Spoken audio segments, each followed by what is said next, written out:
Airplane leaflets. I remember when, upon hearing an airplane, we looked up and saw at least 500 leaflets fluttering down from an airplane over downtown Clearfield. They were paper and about 6 inches by 9 inches in size. This was a new and unique method of advertising by one of the stores downtown. A very small percentage of the leaflets could be turned in to the advertiser for a prize, a gift, or a discount, whatever it said on the leaflet.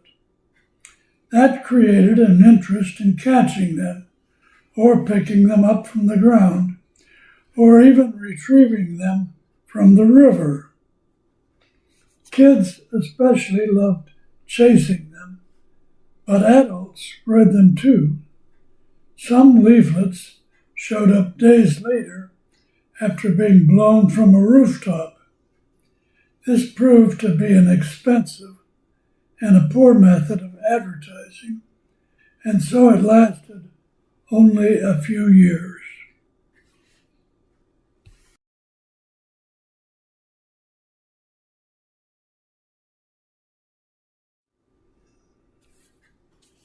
Three radio announcers. I remember when national and world news came to us by radio, not by TV. My favorite news reporters were Lowell Thomas, Walter Winchell, and Paul Harvey. Lowell Thomas started broadcasting at Pittsburgh's KDKA and even gave reports on Lindbergh's solo flight over the Atlantic. He ended all his reports with, "So long until tomorrow." Walter Winchell had the sound of telegraph keying between his items and started his news with, "Good evening, Mr. and Mrs. North and South America and all ships at sea. Let's go to press." Paul Harvey was his middle name, originally started his show with, "Hello, Americans. This is Paul Harvey. Stand by for news." Later years on ABC, it was, "In a minute, you're going to hear the rest of the story." He referred to his wife as Angel. All three announcers were superstars with distinctive voices. Burton Thomas Pony.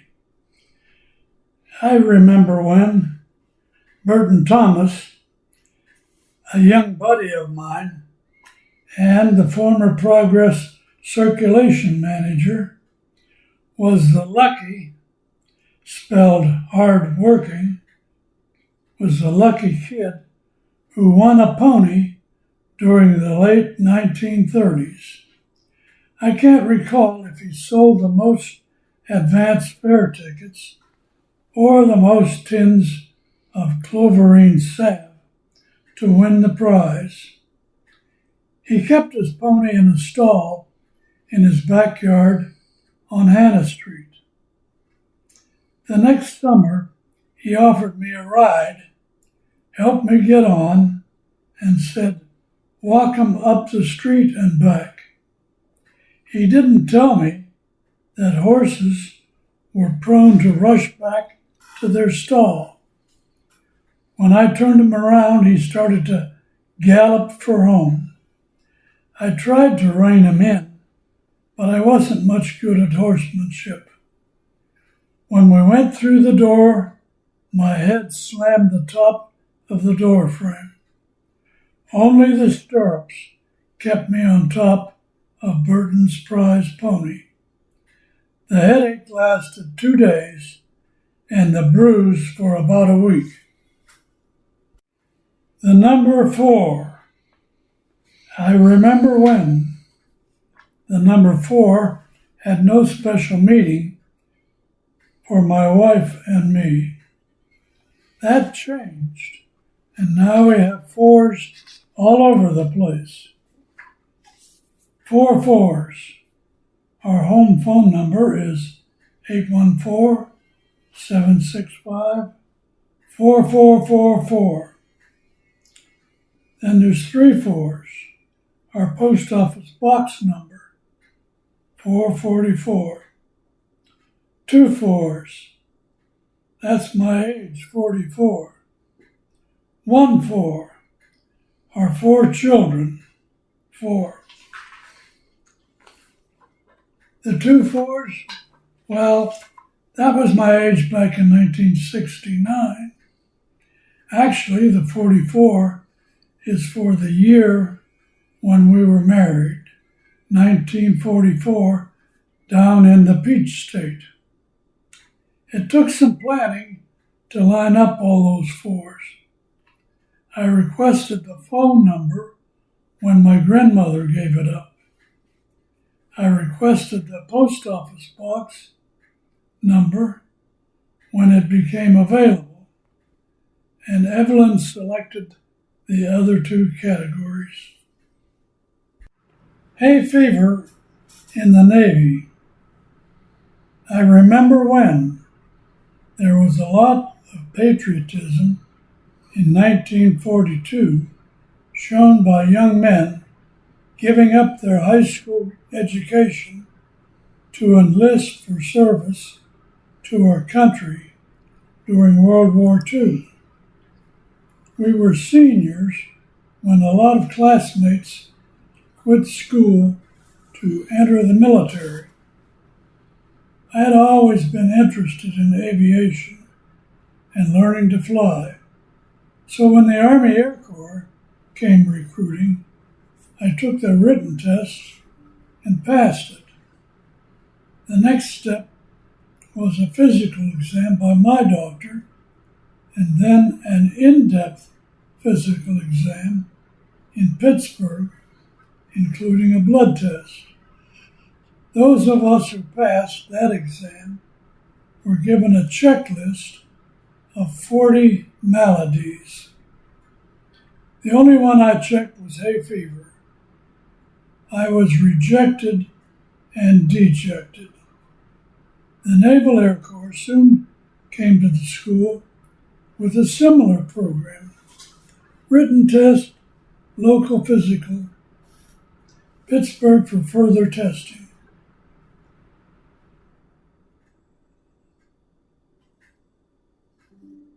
Here comes that list of disabilities. I checked all of them no until I got to hay fever. I skipped over that one and marked no on the rest.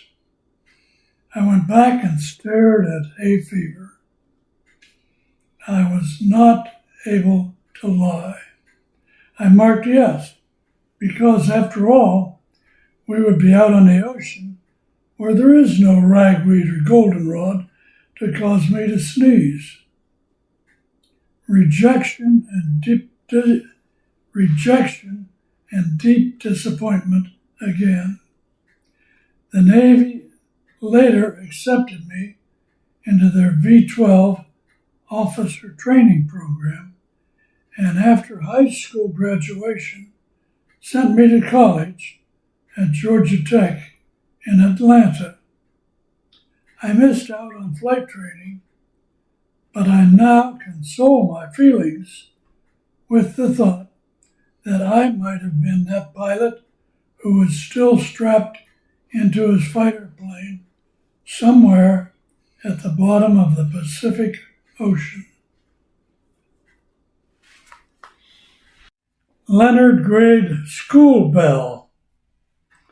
I remember when most church and school buildings had a bell tower with a loud pealing bell to call people to worship or school classes. In time, these bells have become obsolete. The ones on 3rd Ward and Leonard grade school buildings were removed and stored away. Some years later, they were sold at auction. I bid on and purchased the Leonard grade school bell, knowing that its carriage arm had broken when it was removed from the schoolhouse bell tower.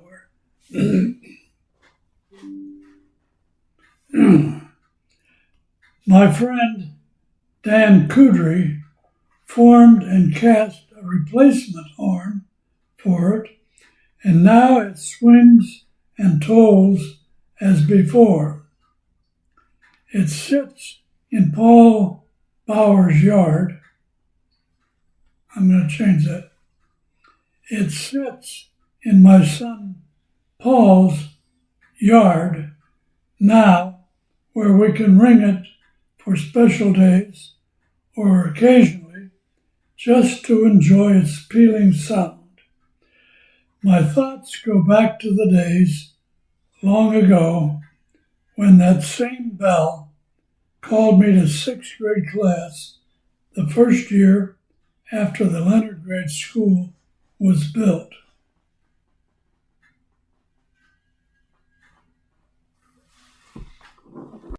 Going to the Bowers reunion. I remember when my grandfather's clan got together for the Bowers reunion every August in the 1930s at a small park near the village of Johnsonburg in Indiana County. He and Grandma were raised on farms nearby. With 22 grandchildren, the problem of transportation to the reunion was solved by building benches for the bed of Grandpa's long stake-body truck.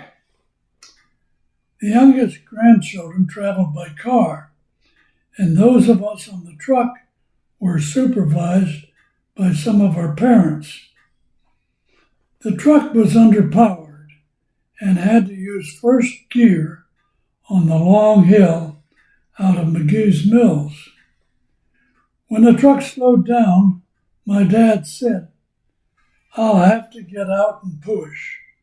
And then he jumped off. He never did push, but ran and pretended he couldn't catch up. I was scared and thought I would never see him again. After the 3rd year, I realized that it was just a prank.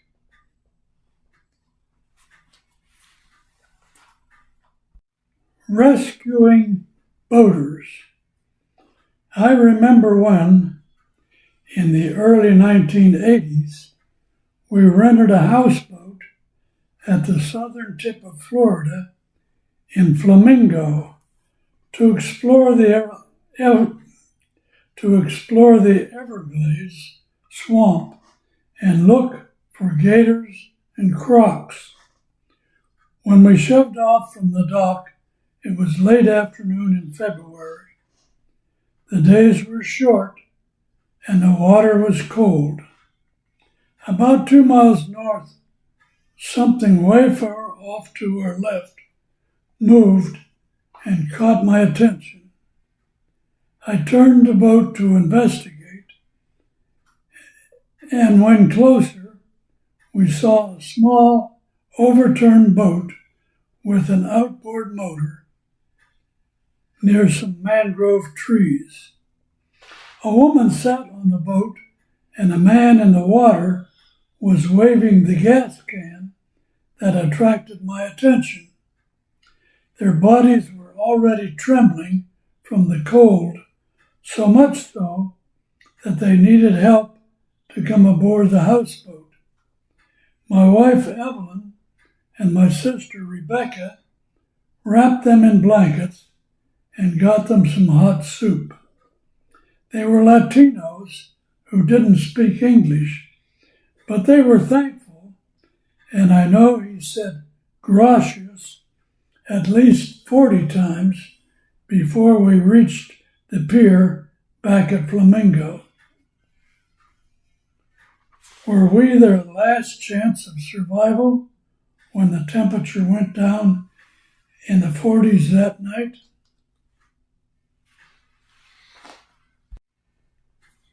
"1918 Harley. I remember when we had a Harley motorcycle in 1942. Big deal. My high school friend, Charlie Parker, and I owned a 1918 Harley-Davidson motorcycle built for the U.S. Army, but it was never shipped overseas. However, it was well used by that time. We bought it during World War II for the sum of $11 and then sold it 5 years later for $20. It didn't have a rechargeable wet cell battery, so about once a month we went to the hardware store and bought a 6-volt dry cell battery to fire the spark plugs. This Harley had a seat attached over the rear fender, so we Touch and hold to sometimes check for rode more options. 3 on the bike. For kicks, we would go to a hill, reduce the throttle, and say to a new third passenger, "It won't take all of us up the hill, so we'll wait for you at the top," and then let him walk up the hill. So we teens weren't angels back then either. In those years, bikers all had 6-inch or 8-inch wide belts to support their kidneys. So we went to the tannery for cowhide and made our own. Good memories. Army specs called for a cutout valve in the exhaust pipe ahead of the muffler. With this valve open, exhaust gases were vented to the atmosphere without being pushed through the muffler. This increased the available horsepower, but made lots of noise. That got us into trouble.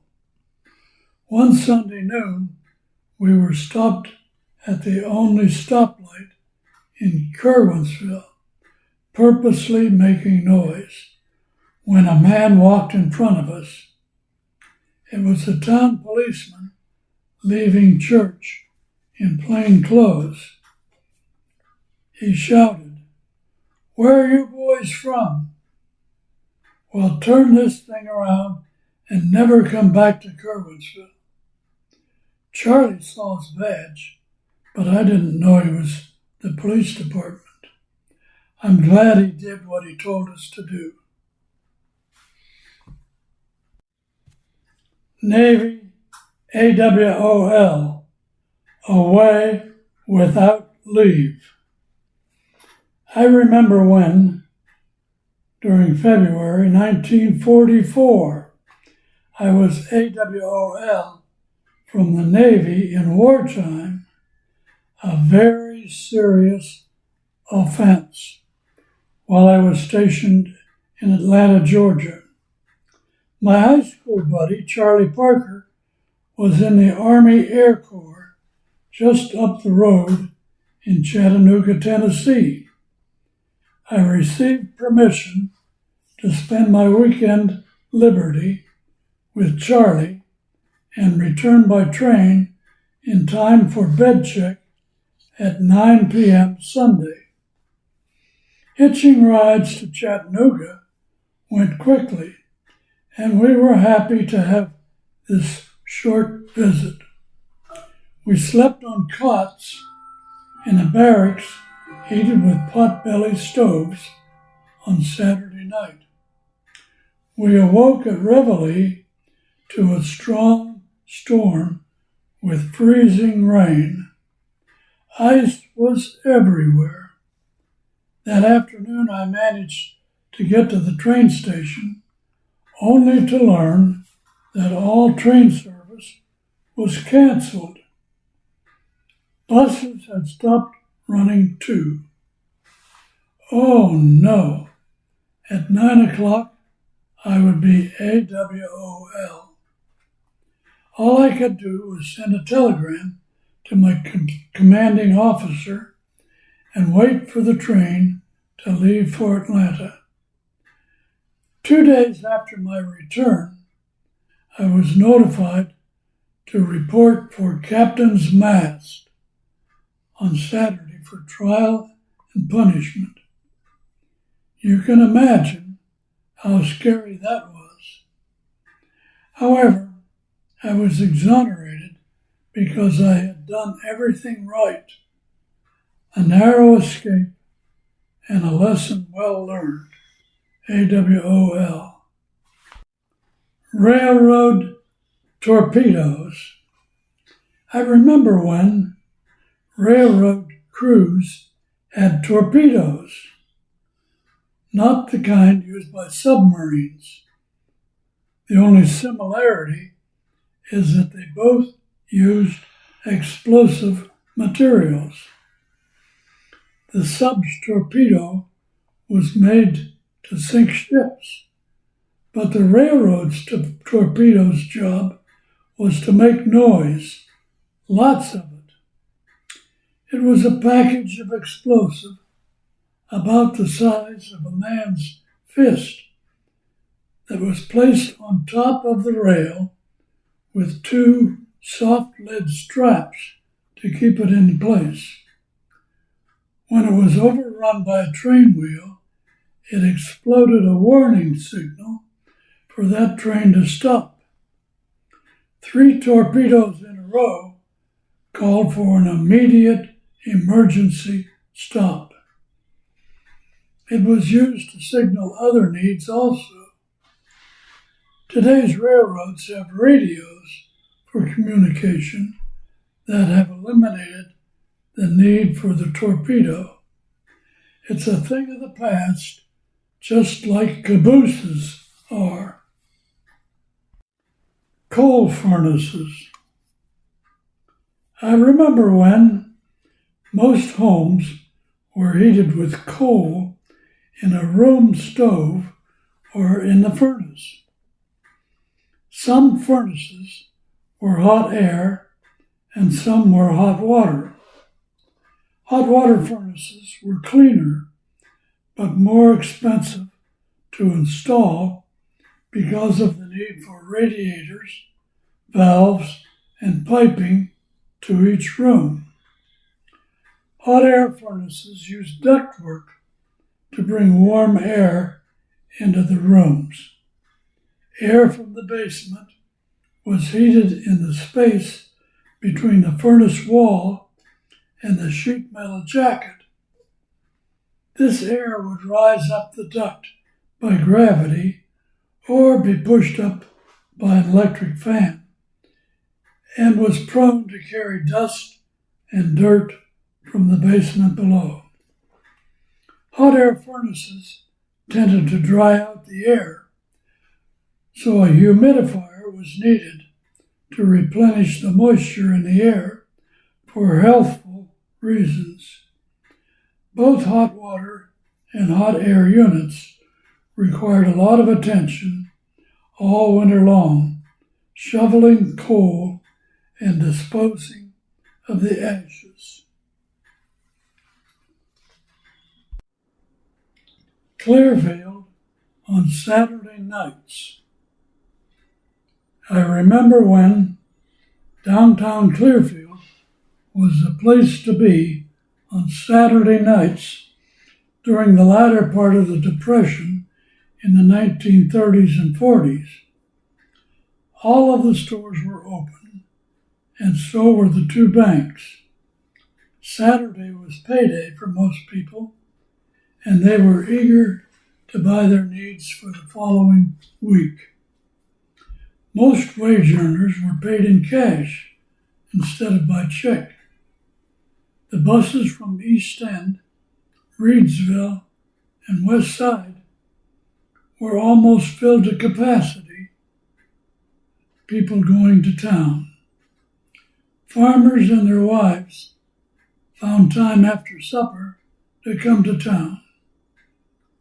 Lightsinger's store, Penny's, Murphy's and McCrory's 5 and 10 cent stores were crowded with shoppers, as were most other stores. Also, many people just stood on the sidewalks and visited with their friends. Yes, Saturday nights were busy, right up to the 9 o'clock store closing time. But then when the 40-hour work week was enacted, things changed.